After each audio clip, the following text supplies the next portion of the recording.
The place to get alerts is VC Alert, VCALERT. If you just Google search VC Alert, it'll take you to the website for OES, which is Office of Emergency Services for the Ventura County Sheriff Office, and you can sign up for VC Alert, which will give you alerts through your cell phone. There's also other ways you can get contacted, and they're on that website that you'll get when you bring that up. So once you go through this, it has a list of things you're going to fill this book up with: emergency contacts, making a plan, loading up your car, how you're going to load up your car, what you're going to take. But what it doesn't have in here, and you guys can go through this more on your own, what it doesn't have in here is a list of the things that you should do if you're going to evacuate during a wildfire event, or if you're going to go on vacation in the summertime during wildland season. And what I'm talking about is the type of thing you might learn if you have a home wildfire assessment. Like, for example, if you have combustibles next to your house that are there kind of temporary and you can move them away, make a list that says move your trash cans away from your house, move some of the patio furniture away from your house, or move it into your garage, or even things like a natural fiber, which could be combustible, a doormat, something like that. Slide it into your garage or your cushions, patio furniture cushions, things like that. And if you get a fire assessment at your home, wildfire assessment at your house, we'll go over things like that. So now let's talk about ready, set, go, right? You're going to be ready, and then when an event happens and you think that you're going to have to evacuate, you're going to get set. And then when you get the word to evacuate, you're going to go, right? And the new system for Ventura County is going to involve a tiered notification, but Larry Williams will go over anything like that if you have questions for him for that. But understand that part of the ready is getting your house home hardened. And by that I mean getting your house prepared for fire season, and that means every week raking up some leaves, making sure that you're removing and lessening the fuel around your house. And these are all things, we'll go ahead and switch to the home well. These are all things that we can do for you. Now, you can do it on your own. You can do the research. You can go ahead and go online and look up home hardening. You can do that completely on your own, or you can let us help you. And what we can do is we will come to your house. It's in the slide. There we go. We will come to your house, and there are 3 zones now. There used to be 2 zones. They've created a new zone called Zone 0. Zone 0 is from 0 to 5 feet around your house. And this is all based on data that was collected by CAL FIRE. And they've created this new zone, and it involves combustibles, plants, things that you normally might not think about that are combustible, like mulch. We also go through your screens, your attic screens and your vent screens, which most of the houses here were built at a time where they allowed 1/4-inch screens, and now they require 1/8 or 1/16-inch screens. And we will discuss that and ways that you can harden your home that way. Also, we can discuss kinds of mulch. There are lower non-combustible mulch, or mulches that will not catch on fire as easily, like redwood bark. I didn't know until this week that redwood bark is like one of the most non-combustible mulches that you can get. So that is all part of getting ready, having this home assessment. There's also the intermediate zone, which is pretty much going to cover your property. That's from your house to the 30 feet. We can go through, we'll go ahead, we'll go around, we'll use our tool, we use an iPad, and we'll go around and take notes and to make a report, and then we'll walk around the house with the resident, and we'll go over all the observations we've made and make recommendations. Then within about 48, 72 hours, you'll have access to your report, and then you'll be able to either download it or make changes to it online as you move through the mitigations or the things that we recommend. You can choose to do none of them, or you can choose to do all of them. It's all up to you. The whole idea here is to make your house more fire resilient to embercast. Not necessarily, it will help it also with impingement, But if there's a fire right next to your house and it gets close enough, you're going to need intervention. But if your house is standalone and you're in an area where there's embercast, which can travel up to 1 mile, 3 miles through the air, which we found out through the Woolsey fire, your house is going to be more resilient to catching on fire standalone with no interventions. So all I can say is if you want to do it on your own, you can. But if you want our help, we're here to help you. Just go onto our website, and the cards are up front, and sign up for a home wildfire assessment. So to talk about these are what you can do as an individual. If you want to learn what you can do as a community, I've got Larry Williams here from the Ventura County Fire Department, and he's going to go ahead and go into FireWise and what the FireWise program can do to help you not just harden your home, but harden your entire community. So I introduce Larry Williams, Ventura County Fire. Thank you.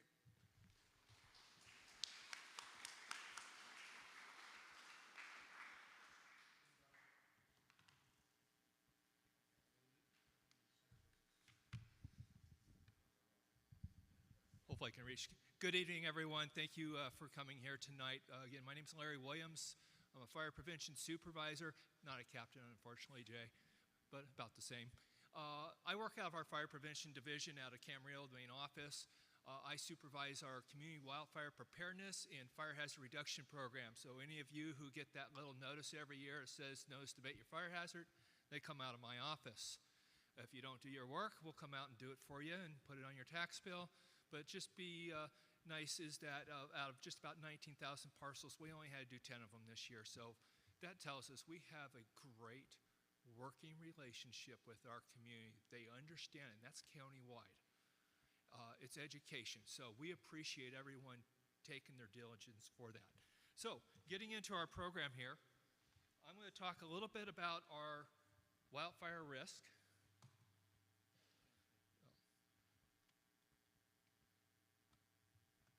And you may have seen, if you've been here before, you may have seen some of the slides, but things have changed a little bit, but not a lot. We had a lot of drought. We had a lot of dead growth, dead material. And, we had good, large fires and everything. We didn't get, each year the grasses weren't as tall, but we still had stuff dying off. Our fire risk, everyone thinks, okay, look at all the rain we've had. I live in Moore Park, and we've had double what an annual year would be, and the year's not over until October 1st. That's a lot of rain. It's a lot of water coming out into our hills. Our live fuel moistures are still, there. They're not at critical level yet. Critical levels around 60%. They were at about 70% average at the beginning of or mid-August. They've gone up about 7-8% since the storms came through. So that's the live fuels. But we have all that dead component out there. So don't get complacent and think just because we've had all this rain and we got some green grass growing up and stuff, all you got to do is look out into the hillsides here and see all the brown, all the dead out there. Will we get large fire, fuel-driven fires? Probably not, because the moisture and the live fuels and the greener grasses will help retard that somewhat. But if we get the hot days, we get the Santa Ana winds, it starts to reduce that fuel moisture. And at that point, yeah, we can have pockets where we get some large fire growth going through. So we want to still be diligent in it. Everyone's seen, our fire risk. This was the Springs fire, because it was over in Camarillo Springs. And it was in the springtime. It was the beginning of 2013. I believe it was April 1st or May 1st, one of those Tuesdays. They all combined. 30-mile-an-hour winds, and we burned all the way to the Pacific Ocean on that fire. No structures lost. A couple outbuildings, but no structures. Testament to our defensible space. We had the Thomas Fire, 2017, which was the most destructive in Ventura County ever. Unfortunately, we had structure lost in there. We had a life loss in there. That became the largest fire in California history at that time, 2017. It's now number 8. It tells you how much more bigger fires we've had in California. And so they measure fires both on the size but on their destructiveness of the loss that's there from life and property. We have the Woolsey Fire, and everyone that was out here in 2018 remembers the Woolsey Fire and how it impacted this community, which was sort of the basis for the community to get together and say, hey, we need to do something to look at our fire risk from a community level. And you had a group of people who got together to form the Fire Safe Council to start doing it at community level. We've always supported those in there. So with the severe drought, we had a increasing risk. The rains, like I say, they've created a different fire. I've already talked about this, the size of the Thomas Fire, now number 8. The Woolsey Fire is, I believe, number 8 on the most destructive fires. 2 different lists. They now measure the top 20 of both categories. Up until 2003, I believe it was, Ventura County, because they didn't do most destructive, they did just the largest. We had 4 of the largest top 10 fires in California history in Ventura County. We have big fires here. We have fuel beds that will carry forward. And some of those crossed over the county lines. But that's the one thing we also want to point out. Fire does not know political boundaries. It doesn't know where the county starts and stops, whether it's county area, LA County, Ventura County, unincorporated city, or your individual parcel line. Fire knows it's got fuels and conditions it's going to burn. So that's what we want to look at and why everyone needs to work together across the whole area there. So what have we done to help work that? So some things we've done is to help on our fire response. Over the last couple of years, we've purchased what we call the Firehawks. These are military surplus Black Hawks that have been retrofitted. They carry 1,000 gallons of water. They can carry additional personnel, hand crews. They have nighttime flying capabilities that previously we did not have, and a lot of agencies do not have. There are some certain criteria when you're flying at night. It is very hazardous, but we have the ability to fly at night.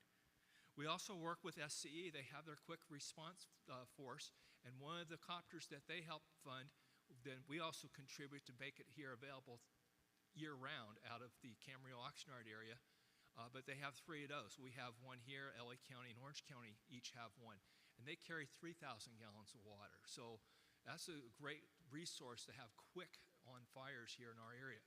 If we can get the air resources in there and start to put a stop on the fire, that will definitely help.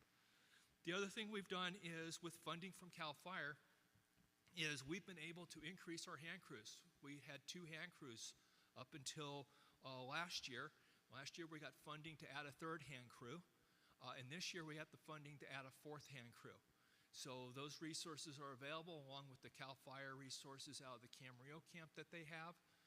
So again, we have added resources to help on fire suppression, but more importantly on these hand crews, they're also fuels crews. So we're able to get out there and start doing more treatment on the vegetation. You might say, well, why aren't we doing prescribed burns? There's a lot of steps to go through a prescribed burn, CEQA reviews and stuff, but we still do those. We do them in selective areas because it puts smoke in the air. You want to make sure it's safe to do, but we do a lot of projects where we're doing the work by hand or by machinery and reducing the fuels, or we'll cut and stack piles and burn the piles later on. But that's what these crews are doing, and the increasing amount of treatment of the fuels in our county. Big thing we wanted to talk about is our prevention efforts. This is one of the 5 fire safe councils in Ventura County. We support up to now 5 fire safe councils. We work with each of those in whatever they need. We work with other groups to help educate people regarding wildfire resiliency, how they can protect their homes. And the thing that we really want to stress is that you as an individual homeowner, almost all of Oak Park, except for a small little central area, is in a fire hazard severity zone.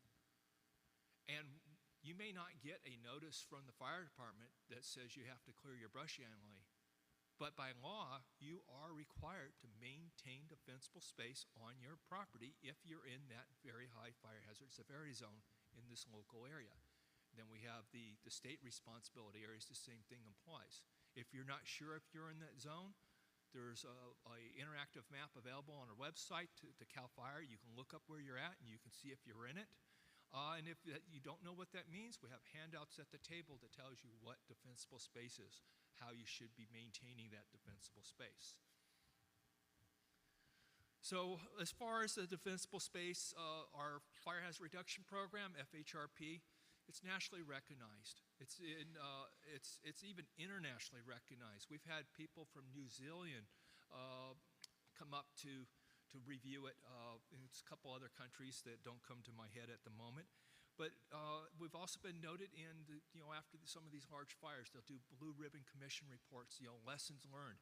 And they'll point to that program as a program that works. It helps. Does it save every house? Unfortunately, no. But if we didn't have the program we had, the losses would be probably astronomical.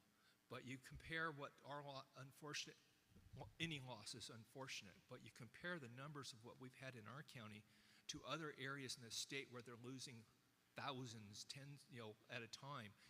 Our numbers are very low because of the diligence of our homeowners, but also the diligence of us making sure people do their work. They get it done one way or the other, hopefully voluntarily, but we will make sure it's done because we want to protect that property because that property impacts the neighboring and the communities. That's why it's an overall approach to it. I already talked about the notices we sent out, and again, we're at 99%, 99.9% compliance rate when it's all done. Here's an example closer here of proper defensible space. This was a Christmas night fire over in Westlake, North Ranch Country Club, and you can just see how it came down, got up to where the defensible space zones. Things have changed a little bit on what people can have in that zone, but just by modifying the fuels in those areas and stuff, you can see how that works. When we talk about the zones, Jay had mentioned there's now 3 zones in California.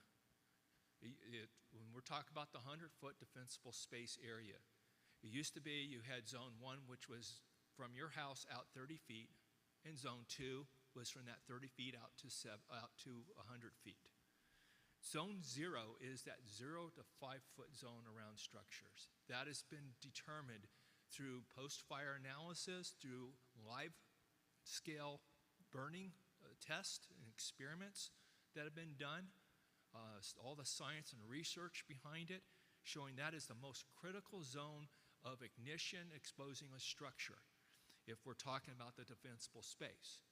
The most critical is the house itself, buttoning it up and keeping the embers out.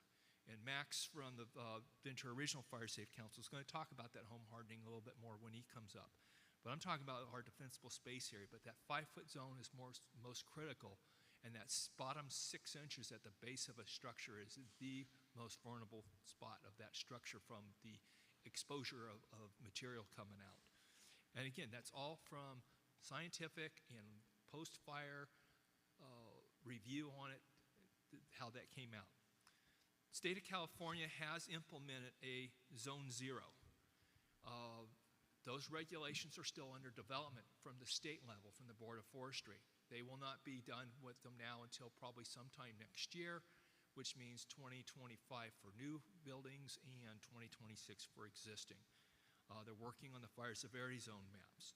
However, Ventura County Fire Department implemented a Zone 0 requirements for all new landscaping 1 year prior to state law being passed to implement that, because we saw that it's important, and we're not going to wait, unfortunately, for the state to pass a law and to come up with something when we know it's there. We're looking out for our community, for our constituents, to make sure that we can do everything we can to inform you and make sure that your communities are safe as we can get it. So if you're doing new landscaping, we have a Zone 0. It doesn't mean you can't have any landscape. You got to take nothing burnable in there. It's ember resistant. There is some landscaping allowed in there. We don't want to see combustible mulch. We're now keeping the trees trimmed back off the structures. We'd like to see low-growing type of vegetation, but we're not actively going around to everyone's house saying, you've got to cut those trees down, you've got to cut those bushes down. We're recommending it right now. We're going to be transitioning toward those requirements, but we also want to see what the state comes up with. And if they come up with something that's more restrictive, then we have to enforce that, because we can't be less restrictive when it comes to state law. We can be more, cannot be less. That's with the defensible space. The government code and public resource code that require that 100-foot zone, they stop at the property line. You're not required by state law to go past your property line. If it's 70 feet, you stop at 70 feet. Ventura County can be more restrictive, and we have been. We enforce the full 100-foot. So that other 30 foot on your neighbor's property, the neighbor's responsible for it. And we've been doing that, believe it or not. We've had defensible space in our county since 1929. We've been enforcing across the property line since 1931. Over 90 years of defensible space in this county. And it's increased over the period of time. We were probably one of the first to go out to the 100-foot in 1991 when some of the new state regulations came out right after that. The state did not do defensible space until 1965 at 30 feet. They went to 100 in 2006. So you can see how we look at our county and what we feel is the best for our county to try to make sure that you're being protective. We, as you see on here, we're always reviewing the state laws and regulations. That's part of my job function. I sit on a lot of state committees, professional organization committees and work groups to look at what's happening, to stay up with it, to try to give the input of what we're seeing from the local jurisdictions from the fires and stuff. I'll go out to fires and look at them to see what's occurred and stuff. We don't develop our Ventura County regulations, in a bubble. We look to see what's going on and talk to our surrounding agencies or other experts, scientists and stuff, to look at to see what truly is happening and what is best for our constituents. So this is an item that is in the Zone 0 discussion is combustible fencing. The discussion at the state level is to remove all combustible fencing that's perpendicular to the structure within 5 feet. Mandatory retrofit. We're not there yet from our local jurisdiction, but any new fencing in that 5-foot zone, you have to put in non-combustible fencing.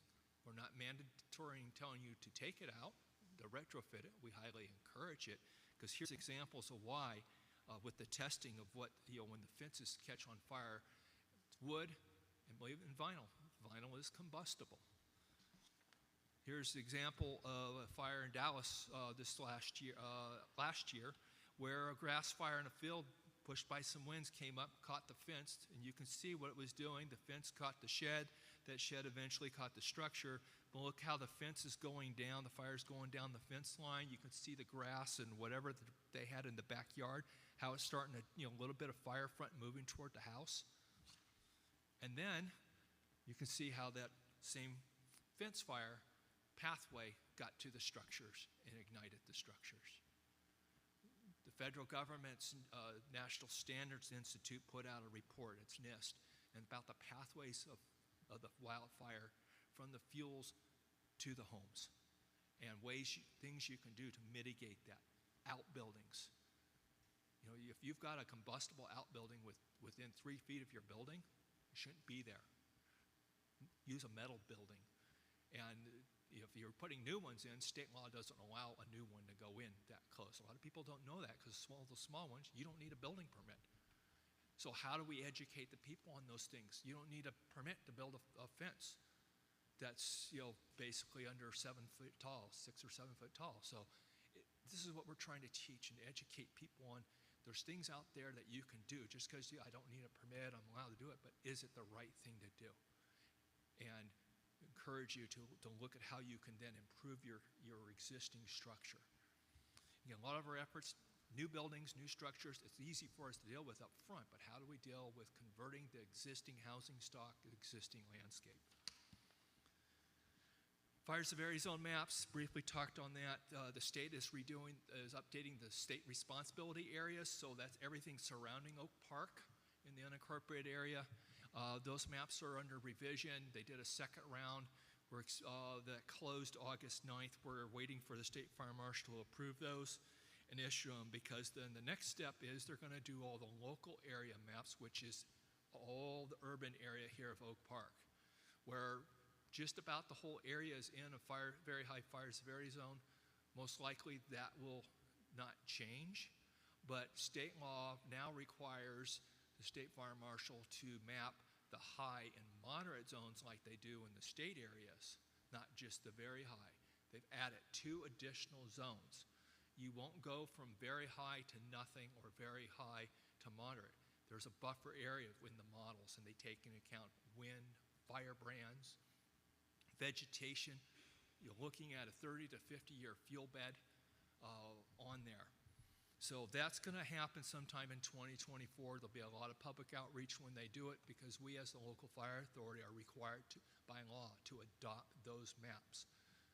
Current law says we can't change them to make them less. We can add to them or increase. So when they come out, if it says you're in a high zone, we can't put you in a moderate. If you're in a very high, we can't reduce it. We can't take you off the map. By law, our authority is limited there. That may change, we'll find out, but we're doing some other studies and stuff working with Ojai Fire Safe Council. We're doing an Imbercast map for the whole county area to see where that's going. Jay mentioned it can go a mile or so, but we're actually modeling that using the engineering firms. We're going to have that to help us when these maps come out with that information. And the maps evaluate the hazard, not the risk. And I'm not going to get into the insurance seal issue and stuff there. I'll talk about that in a second. But the other part that we really want to bring out, and you're going to hear Max talk about it, Jay already talked about it, but really this is the thing that I would highly encourage of everything to pay attention to, because this can really help benefit you as an individual property owner and you as a community.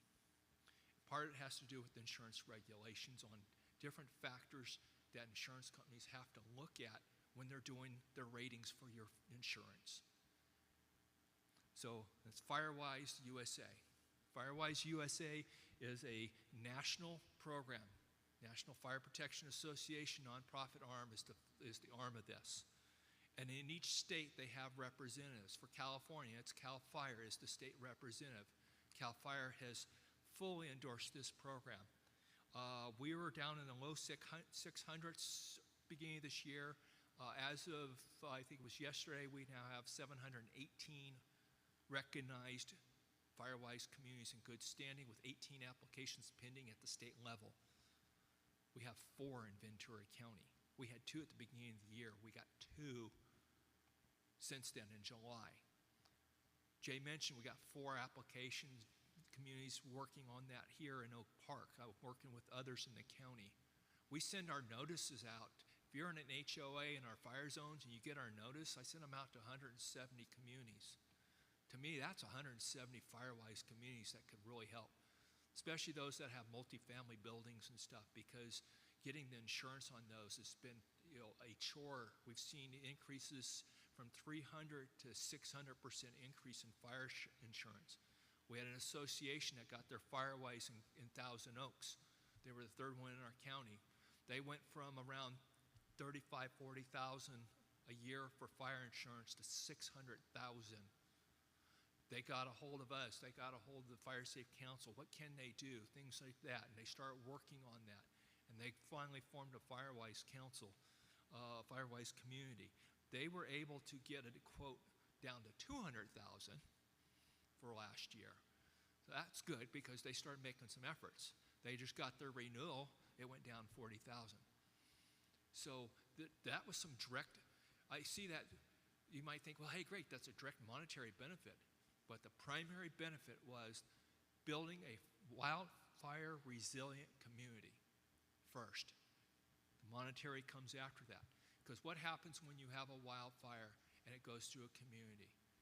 One, the way with FireWise, if you be more resilient, be prepared for fire, you can see a monetary.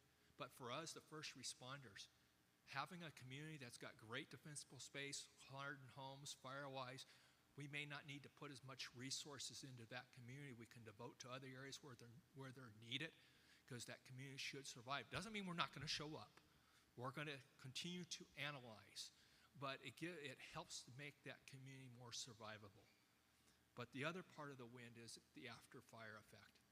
The post-fire impacts go beyond just a house, a life. They go to the community as a whole, and even further from there. People that don't have places to live, businesses that have been closed. It impacts everyone. And then you get into the winters, and you have the floods and stuff. Thomas Fire. You had the mudslide in Montecito and stuff. They just had mudslides down in San Bernardino with the Hillary. Same thing with life loss. So you got to look at the year-round effect of fire safety in your community and protecting it. So for Firewise, we really encourage you to go to the websites. Both we have it up. Also, Fire Safe Councils have it up. Doesn't matter who you contact. We're there to help you with it. Part of it is they want to see a review from the local fire department. CAL FIRE's looking to make sure the local fire's been involved with it. So we'll come out. We'll do a site review, a recommendation report that gets included in your applications and stuff. So we're engaged to do that. It's so important that we just hosted a workshop in August over in Camarillo. And I took it from just being Ventura County. We opened it up to Santa Barbara County, Los Angeles County, Los Angeles City. So again, fire does not know the county lines. Working with a gentleman in LA County that put together an organization of about 50 homeowners or homeowners association presidents just in the Conejo Valley, and they're starting to do work too. So we did that. We probably had in the neighborhood 150, 175 people there. As of yesterday, we've had over 700 views on the recording. If you haven't seen it, go to our YouTube page. The link's right up there, and watch it. It's 3.5 hours, but some great information about defensible space, home hardening, the insurance presentation, and then Firewise, and how that all comes together can help you as a community. So we hope you'll take that to heart. You'll jump into it. Again, I got more handouts back there. We have a QR code, but if you go to our website, you'll just see it under the fire prevention tab. Just go to the bottom, Firewise. You'll get to that web page.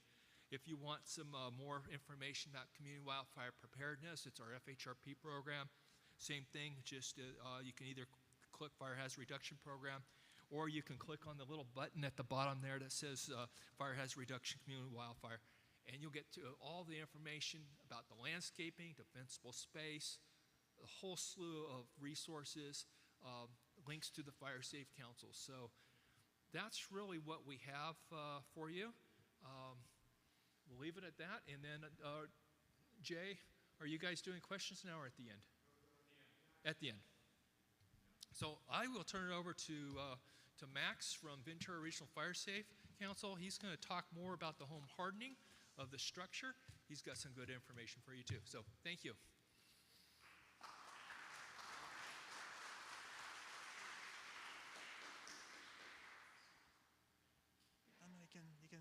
Your presentation is here.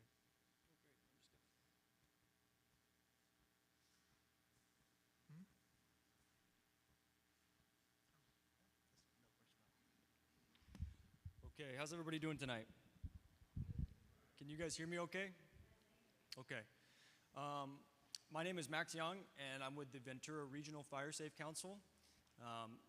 To explain a little bit about how we're involved with Oak Park, I put it this past week in a training. Somebody said, what's the difference between a regional and I just said, I think we're kind of the stray cat Fire Safe Council for the county. So until there's a Fire Safe Council in this particular area, we're yours.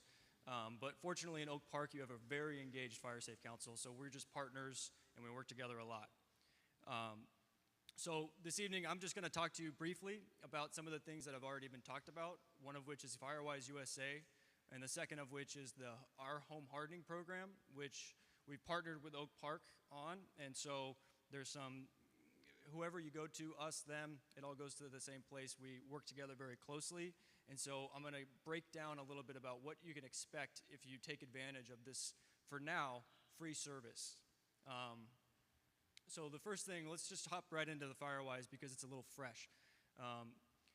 Larry explained what Firewise USA is, and I'm just going to go over some of the basics and try and demystify it. Has anybody in here heard about Firewise USA?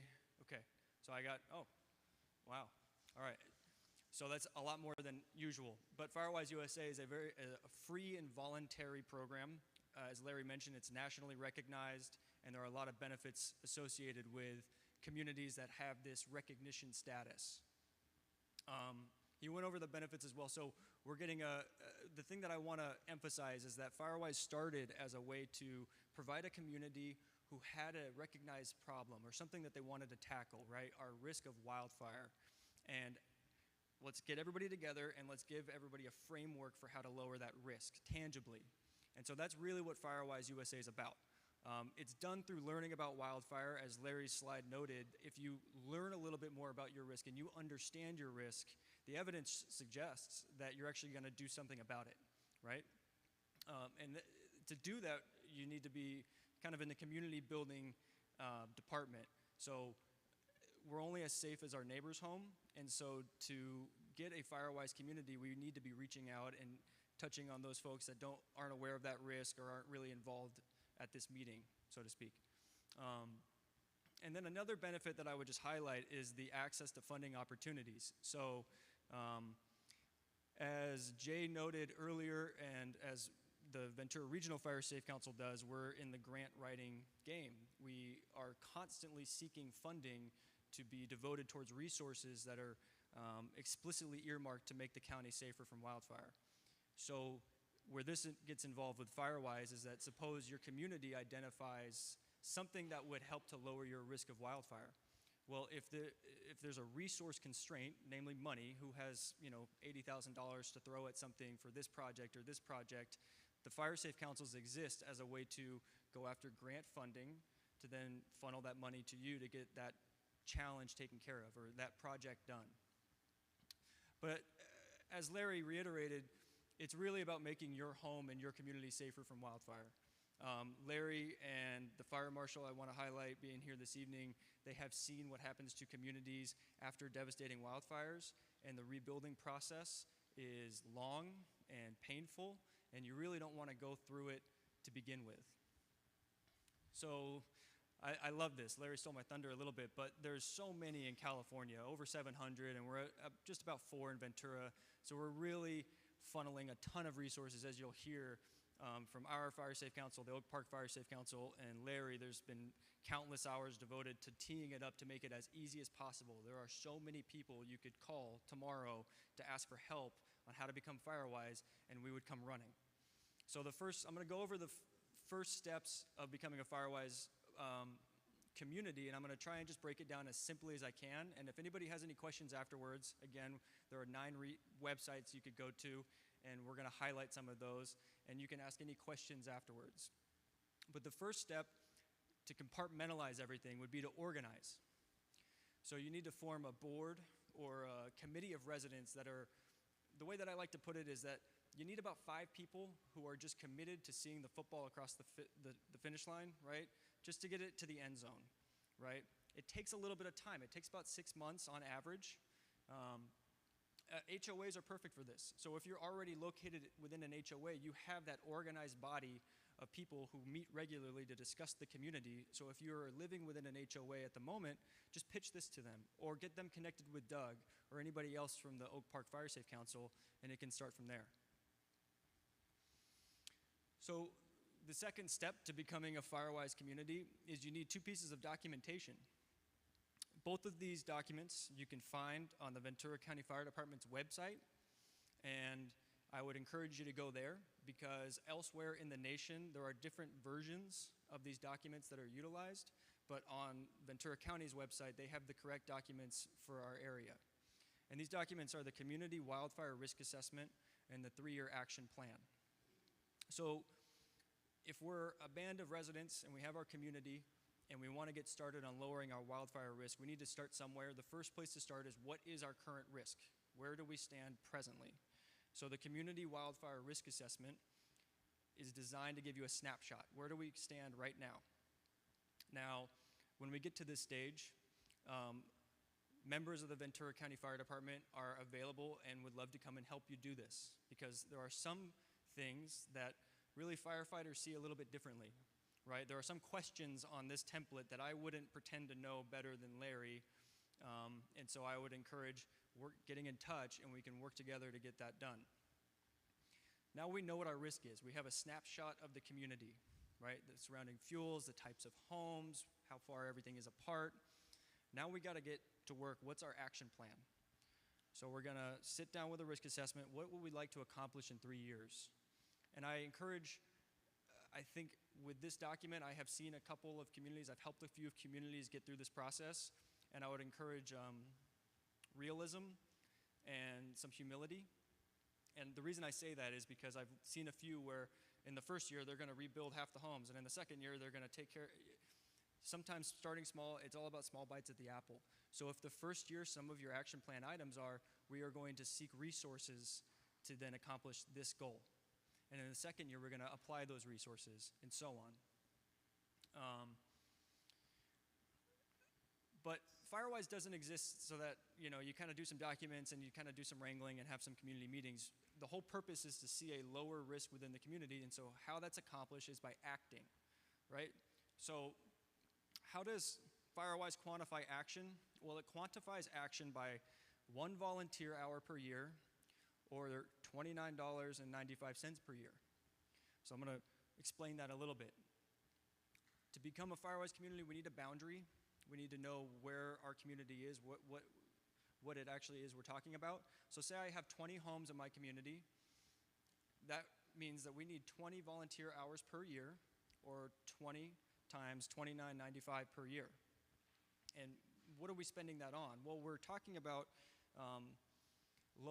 steps that can lower our wildfire risk. So not everybody has to participate. I can do 5 hours on my house, and I can spend $500 to get this tree taken care of because it needs some pruning work, and that would actually get me past that mark. It's a very low threshold, and I really encourage people when they first get this explained to them, it can kind of be overwhelming or weird to think about, but I would encourage you not to get hung up on the hours. I can point to Larry in the back and he can nod.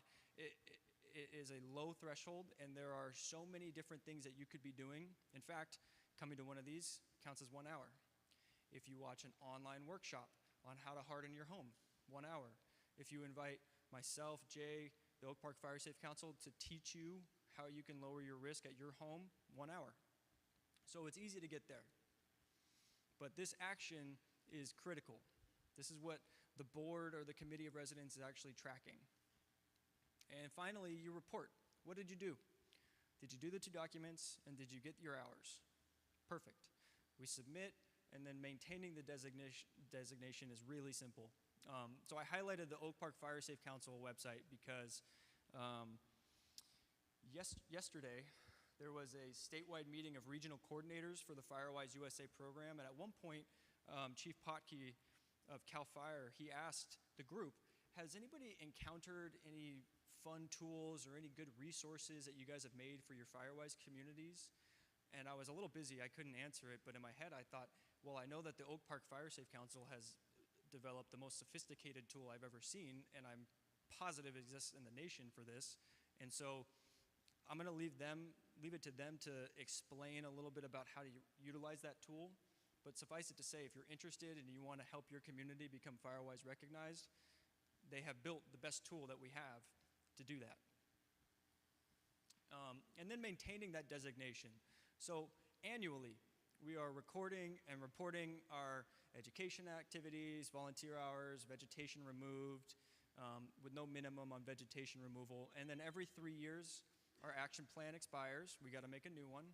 Every 5 years, the community looks a little bit different, so we got to get a new snapshot of what our risk is. To get a little bit towards the investment examples and hours, right? So, this document, which exists on the Ventura County Fire Department's webpage, I think is about 9 pages long, and it's just bullet points of everything that counts for your hour. There's a lot of things that you could be doing that are lowering your wildfire risk that you don't even think of. If you have a landscaper that's routinely pruning your trees to be off the ground, that counts. Clearing out your gutters annually because the pine tree above you is always dumping needles in there, that's good. Some other examples I highlighted was Screening. We've heard a lot about screening this evening and how they prevent embers from intruding into your home. Well, screening is about $17, $18 from Home Depot. You can get a roll of 25 yards. Taking an hour to do that would make your home safer and count as your hour. Participating in a chipping program. This was a photo taken in the Santa Rosa Valley with a chipping event we hosted with Ventura County Fire Department. Or simple things like this homeowner had a shed with a lot of combustible fuel and stuff for gardening and whatnot. We just told them to move it 5 feet away. Now there's other combustibles still there, but it's all about small bites at the apple. So that small step, took us 20 minutes to figure it out. It probably shouldn't have taken 20 minutes, but it did. So that counts. And then I'm going to talk about the home hardening program because we're kind of going in that direction anyways. So when you sign up for a home hardening assessment with the Oak Park Fire Safe Council, we utilize the same tool. And so I'll talk about a little bit about what you can expect. Larry has talked about the defensible space program and that 100-foot, but I want to reiterate something that he said, that Zone 0 has been found to be the most critical for surviving wildfire events. And when you think about it, or if you kind of receive some of the training on this, it's very intuitive. So fire doesn't act like a tsunami. It doesn't roll off the hill and wash through communities. It only goes where combustion allows it to go. It follows fuel. And so if you have excellent defensible space out to 100 feet, the fire is going to stop there. But if you have firebrands going ahead of that front or embers, and you have lots of combustible mulch within 5 feet of your house, you're giving another opportunity for the fire to ignite, and then if it ignites your home, well, problems ensue. This is a photograph from the Thomas Fire, and if you see, by the darkness up here, I'm guessing that's wildland, and getting into the neighborhood, it stops being a wildfire. It becomes an urban conflagration. It's homes being the fuel. It is homes brandishing embers to other homes. And so Zone 0 is the most critical for ignition resistance, and I'd say that from how I operate the program, I focus the majority of my time on Zone 0. This is another photo from the Thomas Fire about how pervasive the embers can be on some of these more major Santa Ana wind-driven fires. So how do we harden our home to embers? Well, we try to make that 0 to 5 foot as combustible-free as possible. Now, there are some exceptions and whatnot, but sometimes there are just so many things that we don't think about when we're walking around our home that a second set of eyes is there to help. And that's what I find most of what I spend my time doing on these assessments is just pointing out things that you might not have thought about. Leaf litter accumulating in that corner, well, that's the same corner where embers are going to accumulate during those same wind events. Things like that. And so I want to talk about the report itself, and then I'll hand it over. But when we first started the program, every time I went to somebody's home, they'd come out with a big notepad, and I'd be speaking, and I couldn't write fast enough, so we went searching for a tool, and we found a tool that hopefully can help us teach you while we're with you, and then leave you with some excellent learning resources when we've left. And they're specific to your home, so as I'm going around, I'm kind of filling in notes. And importantly, I want to just note that it's very secure. I leave you with a 6-digit access code, or so does Oak Park. They leave you with a 6-digit access code. If you don't have that access code, you cannot see your report. And the reason being is that we don't want people that aren't meant to have that, maybe an insurance agent or something like that, to get that information. And it's very free at the moment. This is funded through CAL FIRE, and we're funded at least for another year. We expect that to continue, but I would highly recommend taking advantage of the program while these resources are available. So when you get your report, everything will be outlined for you according to the zone where we discovered certain things that we would like you to notice as well. On this one right here, I noticed that this homeowner had lots of pigeonholes, little vents that lead to the attic that they might not have mentioned or knew that they needed a little bit of different screening on. And at the end, you can have your correction checklist. Now, everything is voluntary. You don't have to do anything we say, but if you're trying to keep track, this is just a really great tool that we found, and we hope that it helps people to get the work done. And then, of course, where can we learn more? There's lots of resources on the Ventura County Fire Department page. I also really like Sustainable Defensible Space, defensiblespace.org, also authored by Larry Williams, among some other partners. It outlines the vegetation and the need for this area, specifically the Santa Monica Mountains, very well. And if you'd like to register for a home hardening assessment, you can do it on that QR code, or you can do it through the Oak Park Fire Safe Council webpage. But your home is only as safe as your neighbor's home, so I think if there's anything to take away is that it's a community effort to get the community's risk of wildfire lowered. And thank you, Jay. Who am I spending this off to? Thank you very much, Max. What's that? I know, I'm just going to put it in here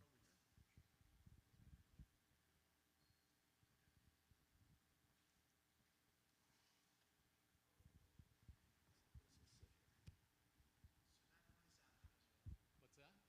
turn it back. Okay, can you all hear me?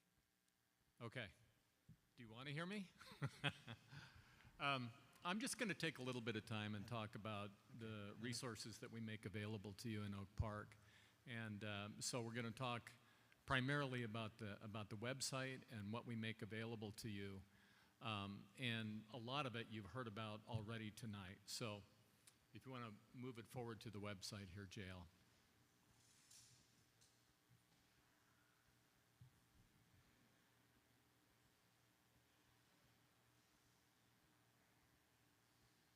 Just go to home to start. Just, thank you. Okay, and then if you want to, so our webpage, you know, we've got the home and the about sections of the webpage, which aren't much different than any other web pages. So the first thing, if you would go to hover over Be Prepared JL, this section, these are the primary programs that drive our preparedness in Oak Park. So starting with the Ready, Set, Go program, which we've already talked about today. This Listos, the Listos brochure back there is a shortened form of that. The Ready, Set, Go program has quite a bit more detail, and you're able to go to this webpage and get as much of that detail as you want. There's a lot of evacuation planning kind of information there. You're not going to find information there about evacuation routes. I know some of you are going to have questions about that, which we will, you know, we'd be glad to try and handle later.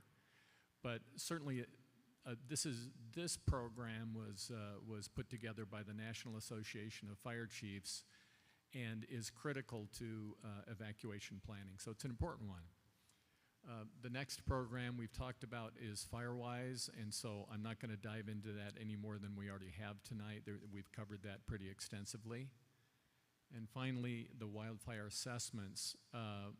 So wildfire assessments, we do, primarily we're doing them ourselves in Oak Park now. And Jay Fernandez, who's in the back over there, is a retired LA County fire captain for 25 years. We are really fortunate to have him heading up our assessment group. And so he's putting together a great group. He's handling a lot of, we're getting more and more assessments all the time as you guys come forward and you're asking us to do that for you. So again, if you want a home assessment, you can go to that section, that page of our website, and you can actually fill out a form, and we'll respond and get back to you. Okay? Let's move over to resources. So on the resources page, we talk about who our partners are, and our partners are some of the folks that are in the room that you guys have heard from today, but also obviously Rancho Simi is a critical partner for us. CAL FIRE is a partner.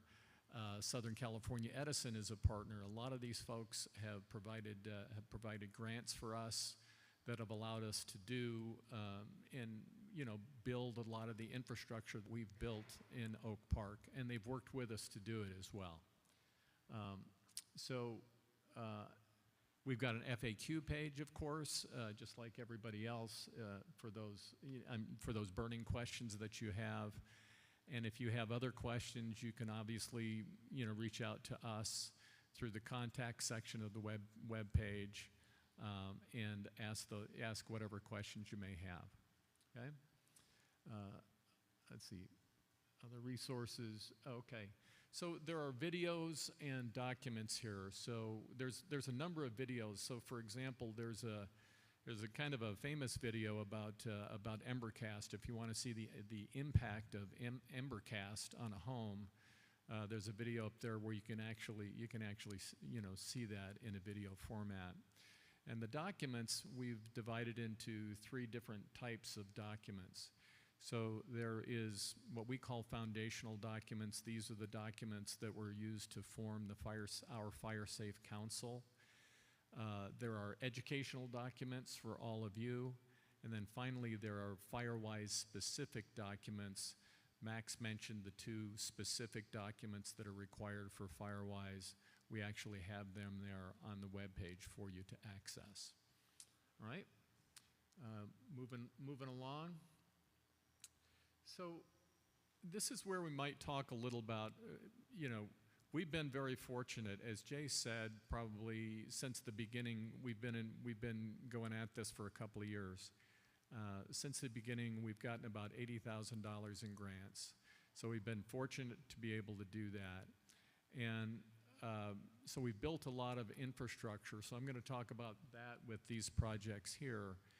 But there are also a number of other programs that we're going after. Things like once you do your home assessment, you may find that there are a number of things you'd like to do, and maybe it's $500 or $1,000 or $1,500 to do it. And so one of the things we're doing is we're going after grants to facilitate helping our homeowners to cover the cost of that. So we'll probably start with a pilot program, and then hopefully that can grow and get larger. We also are working with some of our partners like Rancho Simi around fuel mitigation projects, for example, in Medea Creek and other areas. So this is another significant part of what we do. But most of what we do with the homeowners is obviously oriented around homes, and that's the FireWise program is our primary program for that. So if we could go back to those projects for a minute. So these are the projects that have, when you look at the $60,000 or the $80,000 that we spent, so a significant portion of that was spent developing our wildfire risk assessment, which is important. You have to have that in order to become a Fire Safe Council. We developed a community wildfire protection plan. And that is simply a plan that takes all the risks that are identified in the risk assessment, and we develop from that a list of projects to go address those risks. And then we share it with the stakeholders, and then it needs to be signed off by all the appropriate parties. There's 4 different parties that have to sign off on that, including the fire department. And then the last project here that we had is our digital infrastructure project. That's this website, as well as we've developed a social media presence as well. So this this website is really the hub of what we're doing. As a Fire Safe Council.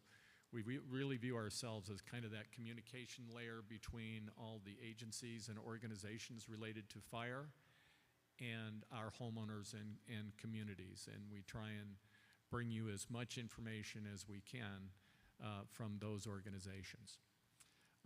Okay, so if we can move over to volunteer.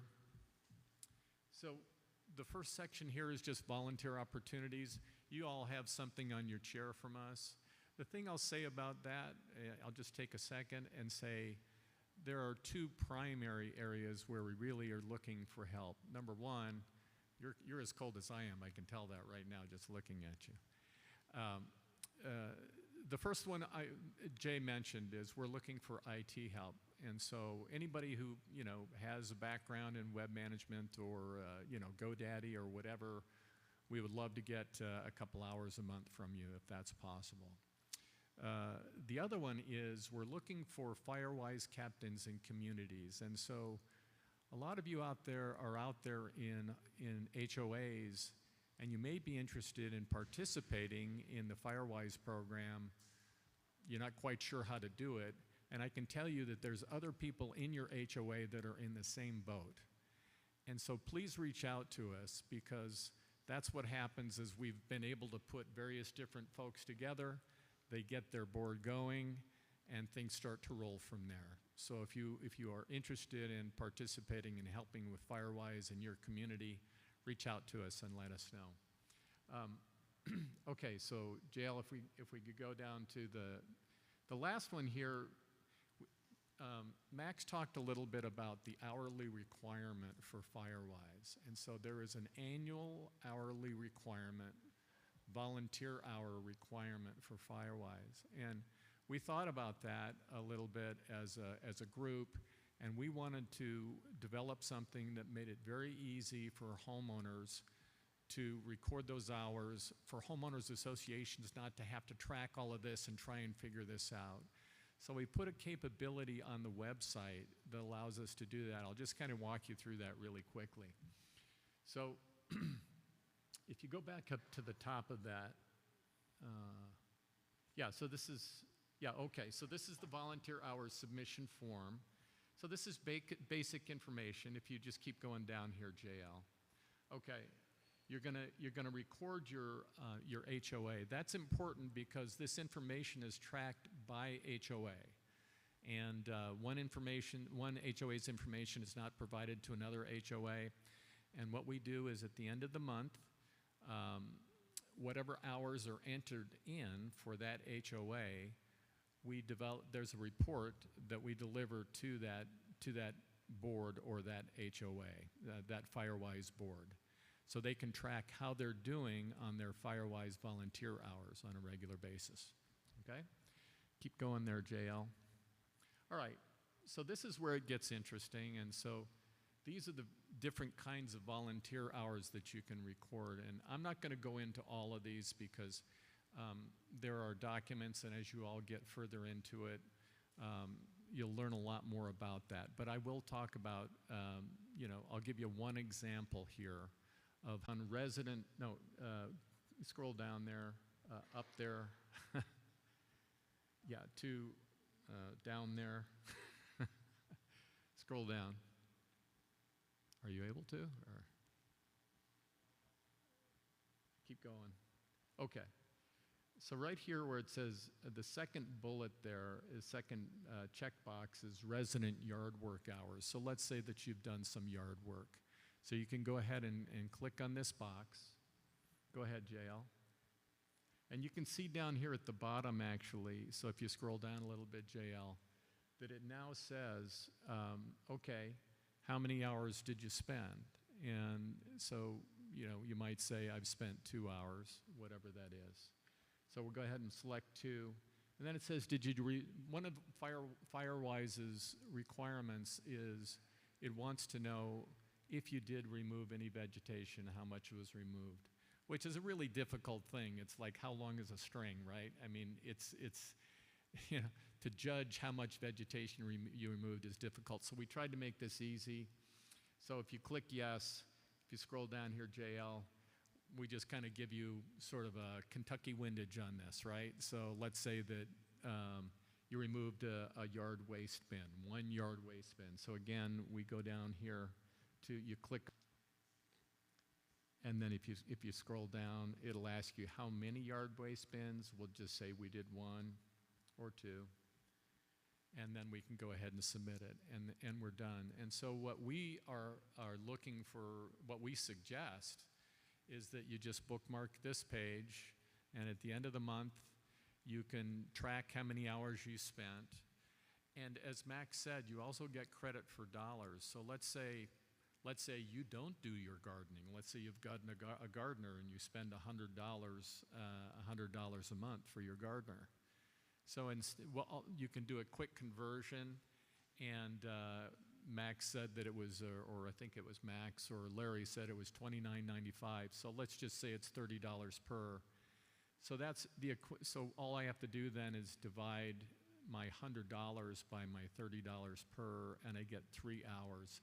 So that's the equivalent of 3 hours, and I would enter that in here. So it's a very simple process, and you get used to it, and it's very easy to do. The folks on our team are doing that now, and as we all get used to it, it's a simple thing to do. And as Max said, the number of hours that are required in your community are going to go by very quickly. It's going to be very easy for you to achieve it. So if you go back up to the top here, I think that's it for volunteer hours. And I'll just note that we have a news page. We send out a monthly newsletter, and all of the articles are here on the news page.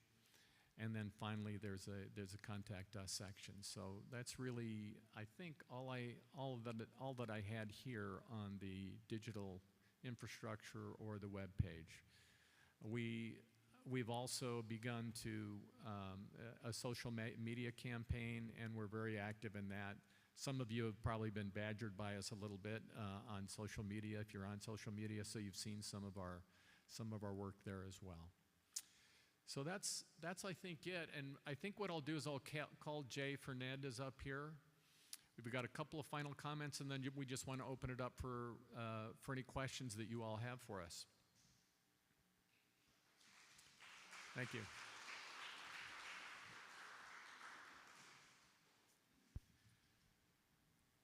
So I don't know if you want to start there, Jay. Let's just go ahead and start with anybody has any questions. Hello. Go ahead and start raising your hands, and we'll. Okay. Yeah. If you're going to ask a question, you please use the microphone on the side so that we can hear you as you ask the question. Basically, it gets recorded from the microphone there. So while we're waiting for your questions, I'd just like to announce something here. On September 27th from 1 p.m. to 4 p.m. at our Deer Hill Fire Station, number 36, there will be an activity where family games and Fireman Robbie will have a photo op for everybody in Oak Park. So basically, it's an open house for the fire station. That's September 27th from 1 to 4 p.m. Supervisor Gorell's office and Supervisor Gorell will be there to grace this event. All right. First question, please identify yourself and ask your question. My name is Stephen Kozel. I'm from the Mayboyer area, member of the Oak Park Community Garden, and we joined the Medea Creek Drainage. And Rancho Simi Rec and Parks had applied for about a $1.5 million grant to clean up the flammable material, and that grant was not approved. What's the plan to address that high-risk area from the top of Oak Canyon down to the county line? It's especially hazardous between the high school and Conifer. There are a lot of palm trees in there. Many are dead, some are not, but there's a tremendous amount of debris. Some private homeowners have been taking material out themselves or paying their gardeners to. They've been damaging some of the indigenous plants, which is not productive. Do you guys have any plans to address this, or where do we go with this? Yeah, actually we do. One of the things that I mentioned earlier was fuel mitigation, and so we are. That was unfortunate the way that grant worked out. We had actually brought that up with them, and they kind of went a little bit of a different way with that. So that's top of mind for us, and it impacts a lot of us. And so it's definitely a grant that we're going after again. So that is the plan. I mean, that kind of thing, that kind of riparian work takes a fair amount of money to do. And so we're not going to stop until we get that money. Let me follow up on that. what you have to understand about the riparian areas is that they fall under the requirement and the jurisdiction of Fish and Wildlife. And so there's CEQA requirements, and there's a lot of environmental review that has to be done. You can't just go in there and clear cut. But also, defensible space extends 100 feet from the structures. And that's the area that we're concerned about and we're working on. And unfortunately, there's areas of the creek that are beyond 100 feet. There's plenty areas of the creek that are within 100 feet, and they impact several communities pretty severely. And in fact, one of the HOAs that's working towards Firewise actually is adjacent to Lindero Creek and has issues with defensible space as it enters the riparian area. And that's one of the things that you can do as a Firewise community is, so Rancho Simi went after the grant money by themselves. We offered to help or be a part of it. They wanted to do it on their own. And understand they're going after CAL FIRE funds to do that. So imagine if you were a Firewise community and you came up with a 3-year plan, and part of that 3-year plan included responsibly clearing out the riparian area that falls within your defensible space. So you do a walkthrough, or what Larry called it exactly, he goes through and he'll look at it, give his opinion. That becomes part of your 3-year plan. Okay, you're a Firewise community. You already have an Oak Park Fire Safe Council, which is recognized by CAL FIRE. Your Firewise community is recognized by CAL FIRE. Say the majority or 50% of your community has done their home hardening. When you go for the grant, it says we're CAL FIRE recognized. So I feel like as a CAL FIRE recognized organization, we're going to have better access to that grant money. And so what we're going to try and do is talk to Rancho Simi and go after those funds on behalf of the community. And we can put together a grant to do that, but it's going to be much easier for us to do that if your communities become Firewise recognized, you get it part of your 3-year plan, then we will say we have 4 communities that are affected by the riparian area. This is a 3-year plan, and then we would go after the grant money and then talk to Rancho Simi about responsibly removing or reducing the fuel in the riparian areas. And that's what it's really about, is reducing fuel. Not necessarily clear cutting, especially in your 100-foot. You're not looking at taking it, making it look like the moon. You're talking about reducing fuel. And we are actually very, very concerned about that. It's been like one of the top things on our list. And going after grants for mitigation, this is the top of our list for that, I'd say. Yeah. I would just, you make a very good point about Fish and Wildlife. You're going to need permits. You're going to need to deal with the nesting birds, especially in the palm trees. The biologists have already pointed that out. And timing is everything. And right now we've missed our window for this year because the birds, this was the time we had to take palm trees out. Or if we don't get them out now, you're heading into another nesting season. It's going to be next summer again. I mean, I don't know if you're thinking of partnering with some of the other entities in the Oak Park area, but we might want to consider doing that. Well, that's what we proposed this time around. We actually were looking at partnering with several different organizations to go after this. In this particular case, Rancho Simi wanted to go off on their own and do that. And so, but I think they will be more amenable this next time around. Because they didn't get the money. But we do understand the timing of it, and we understand that the timing of it doesn't always align with when you're clearing your brush. And we also have to understand that there's a grant season where the grants are available. But the first step is going to be to try and get these Firewise communities started so that we have more muscle when we go to apply for this grant money. Okay, thanks. Thank you.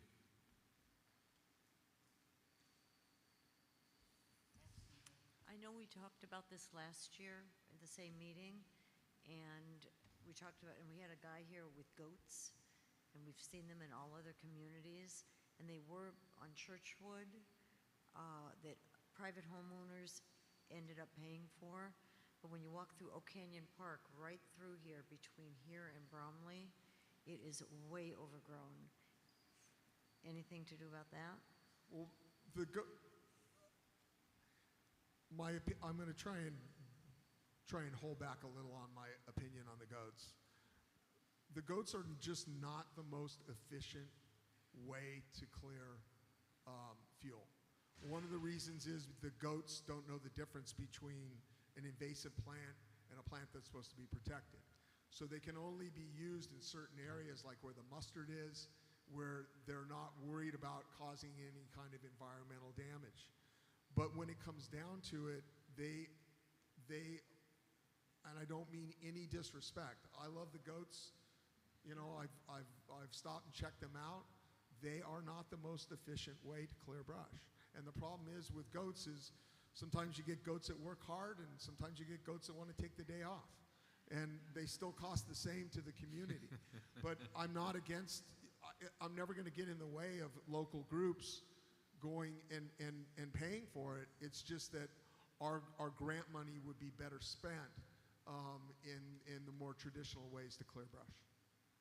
So is there another way to clear between here and Bromley all the way through Oak Canyon Park? I'm Because it's sorry, dead and you're way not close overgrown. enough to the microphone for me to hear you. Sorry. Is there another way to clear all the brush between here and Oak Canyon and Bromley, all the way through Oak Canyon Park? It's way overgrown and dead. So once again, the only thing that we can really focus our sights on is defensible space. So if it's within 100 feet of the houses, we are trying to identify areas where perhaps Rancho Simi could do a little bit better job and look for ways that we can try and assist them. I hope everybody understands that with Rancho Simi, they're upside down with us. Mm-hmm. They collect less money from us, tax money, than they spend here, which means that the community of the city of Simi Valley, they pay for part of what Rancho Simi does for us. And when we talk about clearing riparian areas that are not in their budget, that's a big impact for them because and especially when we had the late rain, that's more money that they have to spend.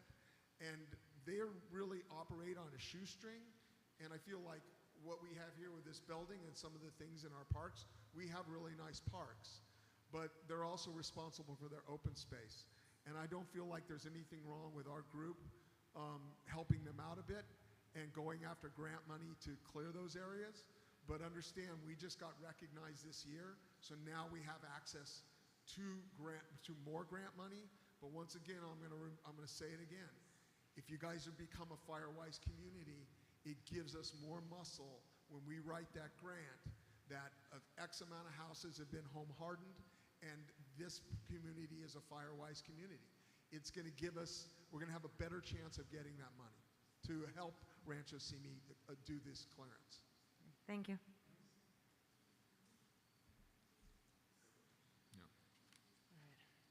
Hello, everyone.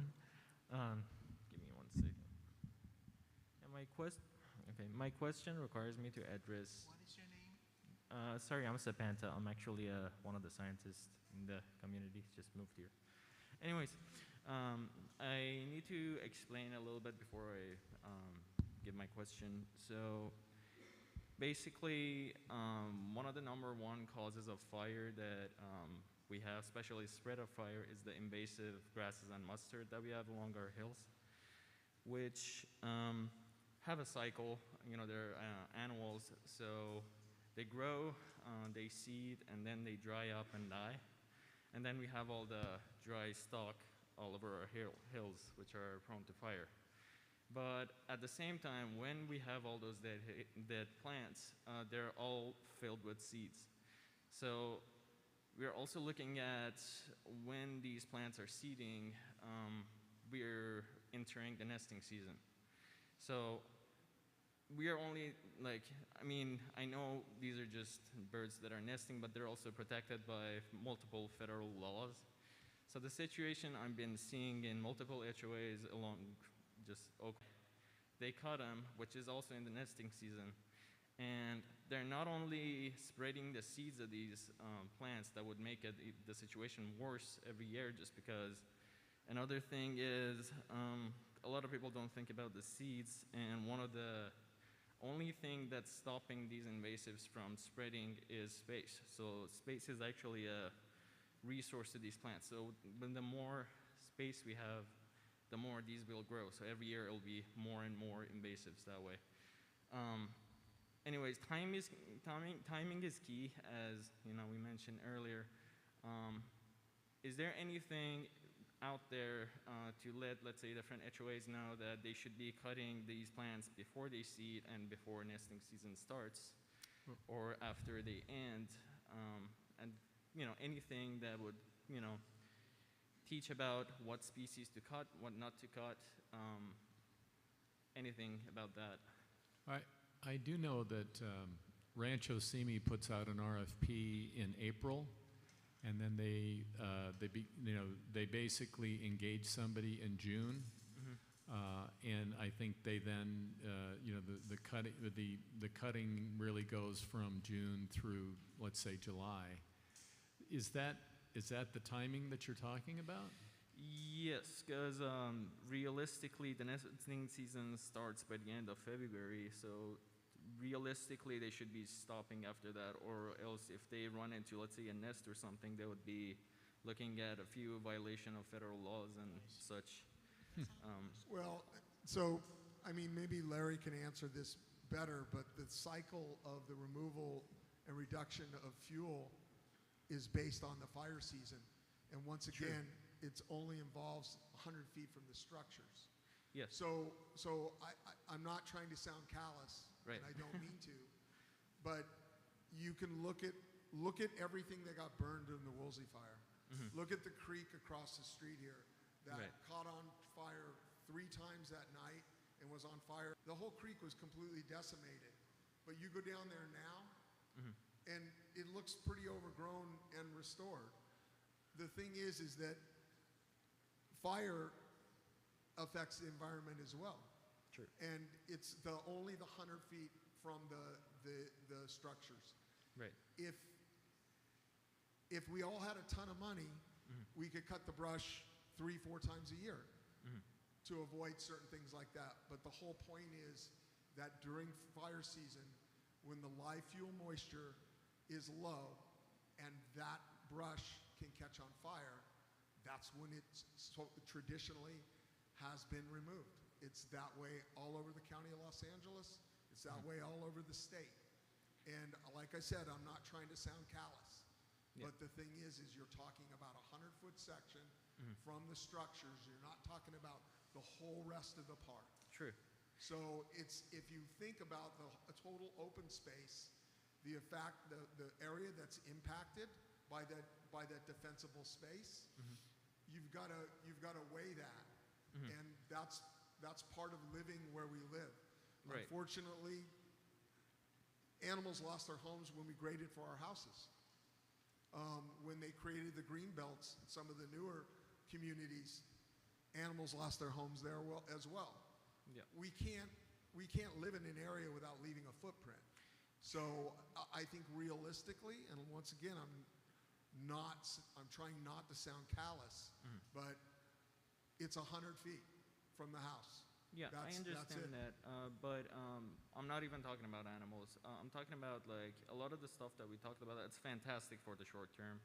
I'm talking about the long term because let's say if we're cutting these after they seed, over the long term, we're gonna have more of the invasives growing there. But you're talking about changing state policy. You're talking Right. about and the fire department is following state policy. So Right. that's something bigger than anything that we can deal with. Anyways, I'm willing Okay. to collaborate if we want to add things in there, but well, Certainly, we'd like to collaborate with you more and just Okay. connect with us after the event. okay, thank you. Okay, I would like to call All right. on Thank you for your question. Larry and Max to come forward to the panel, please. I forgot to invite you to come forward. Larry, Max? Yeah. So Larry, come. Hey, sit down here. Yeah. Max. Okay. Please identify your. Yes, good, right? Hi. I've lived here for 44 years. I live up against the open space on Smoke Tree, so I deal with Rancho Simi, and they're plowing the field all the time. I agree with everything you guys are talking about keeping ourselves, our homes safe, but I think there's another concern when it comes to keeping all of us safe in this community, and that is the evacuation situation that we turned it into the city of Agora Hills. I'll tell you why. There were studies done by the University of California, Berkeley. There's a study right here in my hand, rebuildsocal.com, about California must improve the traffic capacity and fire evacuation routes, okay? And it states clearly that Oak Park has greater numbers of people living in the highest risk zones per lane of major roadway out compared to Paradise. We know what happened in Paradise, California. Oak Park is in the worst 1% of the state in population to evacuation route ratios. Okay, when we evacuate down Canaan Road, which is the only way we could get out during Woolsey Fire, because if we tried to go north, we would run into the fire that was coming from that direction. So we're going down Canaan Road. It took us over an hour, we live at Smoke Tree, to get down all the way down to the freeway, okay?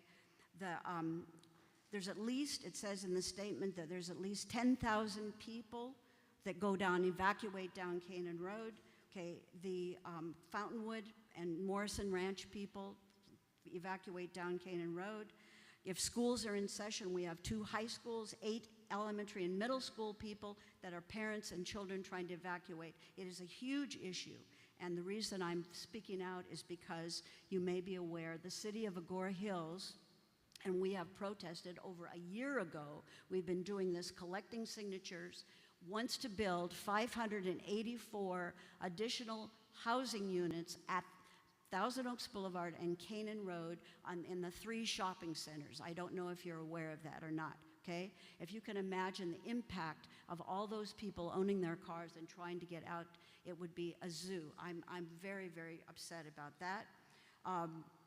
We want to protest, and there is a flyer that we've passed out here. The group is called PEER, P-E-E-R. We have a class action lawsuit, or a lawsuit against the city of Agora Hills, which also includes the evacuation in Agora along Old Agora along Driver Road.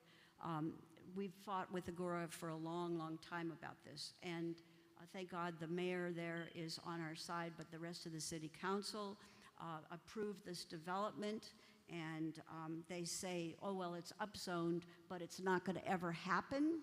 And we saw an article in the Acorn a couple of weeks ago about Calabasas. They're having the same thing. You approved the zoning. The developer can come in, like Mr. Caruso, and do the development. So we are asking for donations. We have flyers. Mary Weisbrock has saved open space single-handedly. Hello. Okay. Hello. Okay. All right. your effort, but this is not the Okay. council's All right. I understand. responsibility. But thank you If for you bringing have, it up. I want yeah. people to be aware. Okay, thanks. Next. Okay. This was a wonderful fire-safe meeting. We would like you to consider, since one of the mission is to protect life. What's your name? I'm sorry. Mary Weisbrock. Mary. I live on the county line on Fountainwood, 1 street over from Tamarin. I've lived here 47 years, been through several fires. So we would like you to add, since it is in your mission to protect life, to add a goal of looking at safe evacuations out on Canaan. You have several schools, they do not have buses, and if there's a fire during school time, you have to get those school kids out. Again, this is not, we're not responsible for evacuations. It's not in our mission. We have nothing to do with Your the flow of mission traffic. is to It's not- protect life. Hang on, let me, hold on. Department that controls the traffic. It's not us. We have nothing to say about that. Hold on, Wait, hold on. How are the fire Let me- trucks let going me- to come down to ma'am. It's not our mission. I mean, Hold on, let me say something here, okay? Let me say something. I'm as concerned about this issue as anybody else, okay? I grew up in Topanga Canyon, It took us 4.5 hours to get out of Topanga Canyon during a fire once. Honestly, 1 hour is pretty good. I'm sorry. And once again, I don't mean to sound callous, but I grew up in an area where the brush was 12 feet high and the trees on the way, and where we used to fight fire ourselves up on the hills next to the firefighters. We cannot control what has happened in the way that the area has been developed. We are in Ventura County. We can go as individuals and go talk in front of Agora, but we've also impacted Agora ourselves. And you can look at the history of our high school enrollment and look at that, how we've impacted Agora.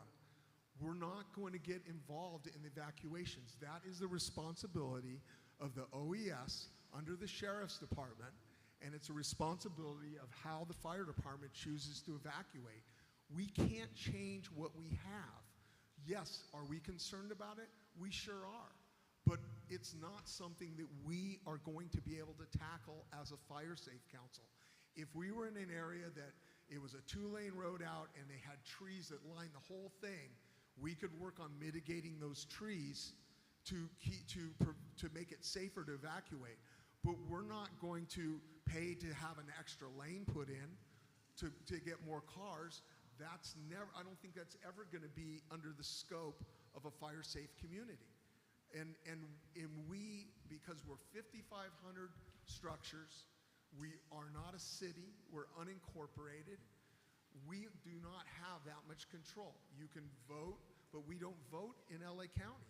And you can go to the hearings, and I totally understand that. But as a council, we are not going to do that. Can I individually go and speak at the city of Agora and be against it? Yes, I can. But as a council, we're going to focus on what we can do and what we have control over. And for Ventura County, the responsibility of evacuations and the way it happens is between the fire department, the sheriff's department, and the OES, which is a division of the sheriff's office. And we got to focus on what we can do. Yeah, and the other part of what we can do is just evacuation preparedness so that we can get out faster, more effectively, we're ready to go, and that's the Ready, Set, Go program. So again, this is focusing on something that we actually can do and we know how to do. Right? Hi there, my name is Mark Perryman. I'm Ventura County Supervisor Jeff Gorell's Chief of Staff. I want to thank the Fire Safe Council for putting this together this evening. Also just wanted to highlight the concerns of the community. We've heard you loud and clear this evening about concerns about evacuation paths, et cetera. Supervisor Gorell earlier spoke with a couple of the members of the community, and we are planning on having some meetings to discuss some next steps on that. As it pertains to the scope of what is in scope for the Fire Safe Council, totally understand that. Just wanted to let the community know if there are areas that are out of scope for the Fire Safe Council that we are here to support you, and we are listening. I have business cards, happy to sync up with you if you haven't already connected with the supervisor earlier today. Nonetheless, do want to support the mission here of these Fire Safe Councils. Want to encourage the community, if your homeowners association, your property owners association is not already a part of a Fire Safe Council or a FireWise community, this is your opportunity to participate.